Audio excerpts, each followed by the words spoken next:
Tony Quant for WHOATV here alongside Michael Venom Page. Michael, how are you? I'm good, man. I'm good. Just happy to be here, man. It's been a good event so far, and just looking forward to the event to come, the big event to come. And you obviously had a late change of opponent, so you're now facing Cyborg Santos, a big name, and arguably the biggest name to date for you.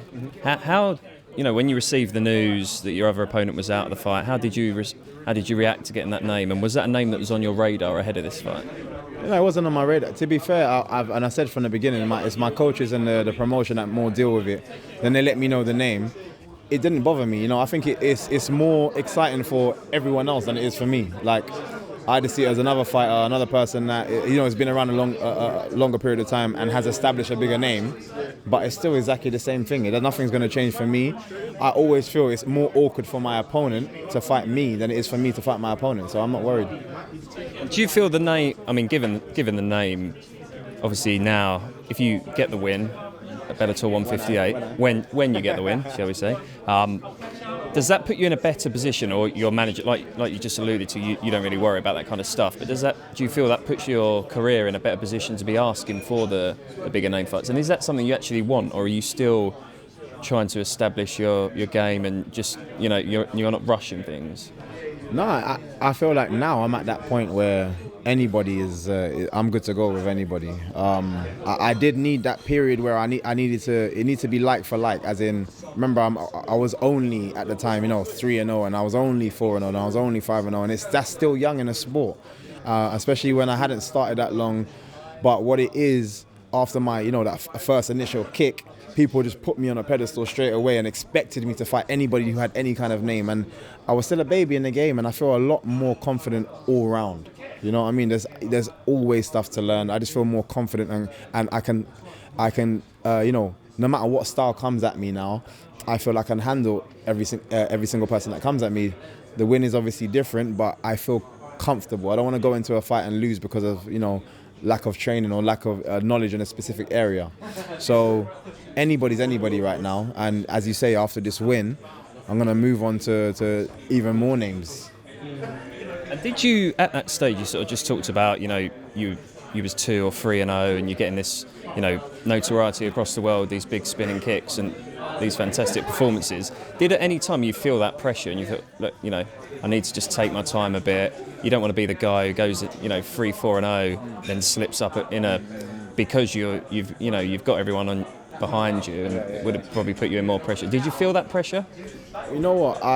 You do feel the pressure, but it's something that I actually feel like I perform better under that kind of pressure. So where sometimes people can make people more nervous, or it sometimes can make them perform not as well. It actually makes me perform better.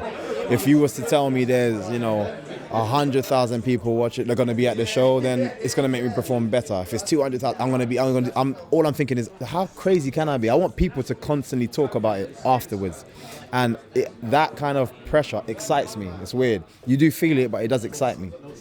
And people talking about you, I mean, for every person that loves you, there's going to be someone that hates you as well. What do you think it is? And I was talking earlier to someone, and there's a lot of examples in, particularly in the UK, there's a lot of fighters. You got guys like Michael Bisping who's just won a title. Liam McGeary is another champion in the sport. We should be doing more for that. You look at Ireland, for example, as soon as Conor won, the whole place blew up and they was all behind them. What do you think it is about the UK guys? Or is it because the sport is not as evolved in the UK? And do you feel that promotions like Bellator coming over and putting these shows is going to help that? Or is it just a British thing? We do the same with the football team, I 100% agree with the last point.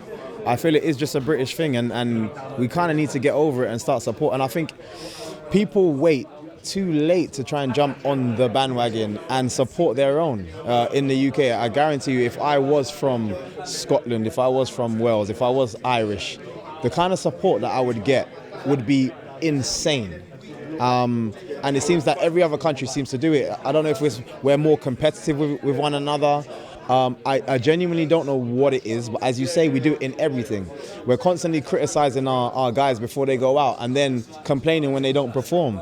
Well, how about we give them a boost when they go out, and then they may actually perform better because there's not that much pressure. They can feel that, you know, that they are being supported. And this is why I say to even for this event, I've gone and proven myself now. I've been away for 3 years and I'm now back. Go out and get your tickets and come and support. Don't just sit down and be the person, oh yeah, I wish I could have got there. There's very few excuses out there that can stop you that should stop you from coming to this event, and do it for a good reason. Do it to support myself, to support Paul Daly, to support all the UK guys that are trying to do big things. And then, you know, maybe there'll be more events like this for us to go and, so, you know, to go and back and go and have nights out. So, like, I don't know what it is at the moment, but I'm just encouraging people to be more encouraging, you know, and be more supportive of our own. You know what I mean? I love to hear that a musician is doing well. I love to hear that a footballer's doing well. I love to hear that a football team's performing. I love to hear that because, you know, I don't know if they need to be more proud of where you come from. You know what I mean? And I think that might be it as well. Just being a bit more proud of your own. And yeah, we need that. You're still relatively young in your career, you know, but you've spent a lot of time with Bellator, the promotion. I mean, does that give you the advantage going into this fight? And how exciting are you to get back to fight in the UK in front of your fans? Obviously, I think you only spent the first 2 fights in the UK, and then was it 2 or 3, wasn't it? Yeah. And then, you know, how excited are you to get back to fighting in the O2, you know? You know what, my first fight, the amount of support that came out for me was amazing. And people were like, who the hell is this guy? Because, you know, I didn't come from, this was my first fight, but yeah, I had so many people in the crowd like screaming my name. And obviously, you know, hit the kick, and more people started to hear about me, and the name started to spread wider and wider. And every show, it just got bigger and bigger. And I'm hoping this show is just immense. Like, this should be my biggest, with regards to people coming to support me. I want to hear the whole place, like, just an earthquake going off of the people chanting MVP, people, you know, rooting for me in this fight. Have you been finding that in the States? Have you been getting a lot of support in the States as well? When I first went over there, no. When I went over there again, a little bit better, and it's been increasing every single time. And I think what it is people are starting to appreciate my style. At the beginning, they don't understand it, and a lot of time when you don't understand something, you just shut it off. Nah, that's not good enough. Nah, eventually he's going to get knocked out, or eventually it's going to happen, and you don't support it. But now they're starting to understand more and more the style, and they're appreciating the style, and they're appreciating how entertaining the style is. And now every time I go out there, it feels like I'm fighting in my hometown. Like, people, there's a massive amount of people in that audience there that knows who I am, for one, and is chanting for me. So it's good. And does it take a lot of the pressure off? Obviously, you've been fighting overseas. Just, you know, the build up to the fight, the weeks before, you're probably getting to spend some time. Is home still in the UK for you, presumably?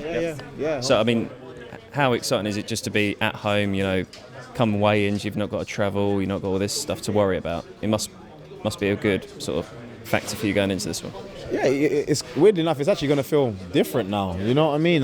Sometimes the whole part of the build-up for me was having to get on a plane, having to go to the hotel, that whole thing.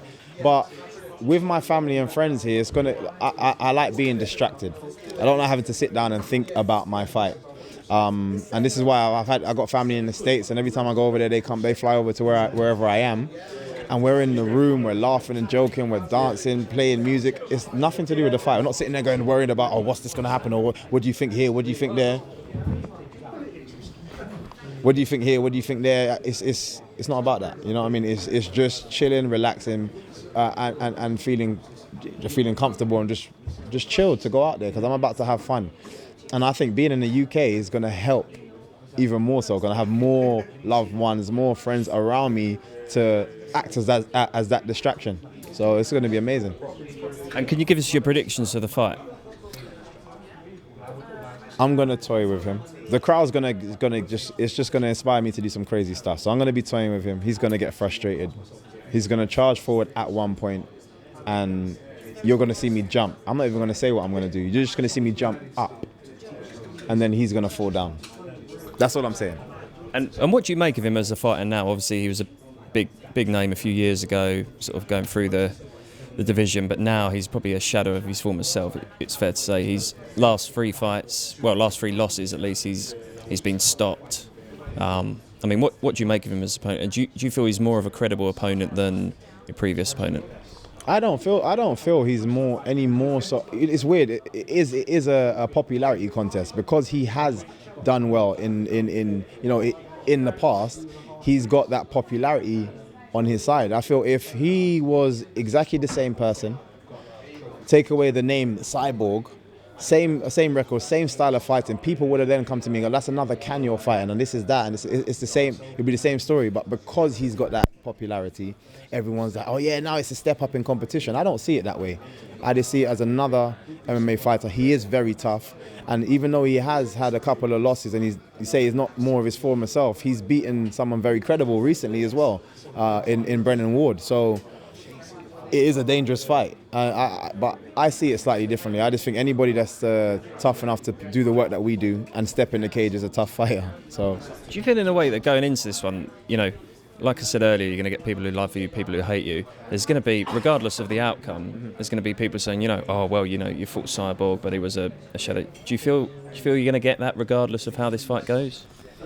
I always relate it to Mayweather. No matter how many people he puts down, people then straight after the fight always say, well, he should fight this person. Well, he should fight this person. The guy's the greatest boxer that has been in boxing for a very long time, and he still has to prove himself. And so this is why I don't care for people's opinions in that sense, because you're always going to throw somebody else at me. I'm just on my journey, doing what I do, enjoying what I want to look at back at my life, and be happy with the decisions that I've made, and say that I genuinely have enjoyed my life. It's short. You've seen what's happened to a lot of the fighters of recent. The sad news that's going on, and you only get one of these lives, so you got to live it you can't impress everybody. You just got to live to impress yourself, be happy with decisions you make, and that's what I feel I'm doing. And what are your long-term goals in the sport? I want to just dominate. I want my style to dominate the sport. That's one of my main goals. In fact, my number one goal for this sport is my style to dominate the sport. One of the most exciting things that has happened for me recently, and I find this more of an achievement than the title, is seeing people like GSP post online that he's doing points fighting, which is where I come from, and seeing the importance of that, which is going to make more people be like, okay, well, if GSP's doing it now, although he's not fighting anymore, who GSP is he's a massive name. And seeing that he's doing what I do in the cage and where I come from, that's more of an achievement for me. And I just want more and more people to realize and how important that style is in MMA. And I know it's going to change the style of MMA. Okay, brilliant. Well, thanks for your time, Michael, and I'll speak to you soon. Cheers, man.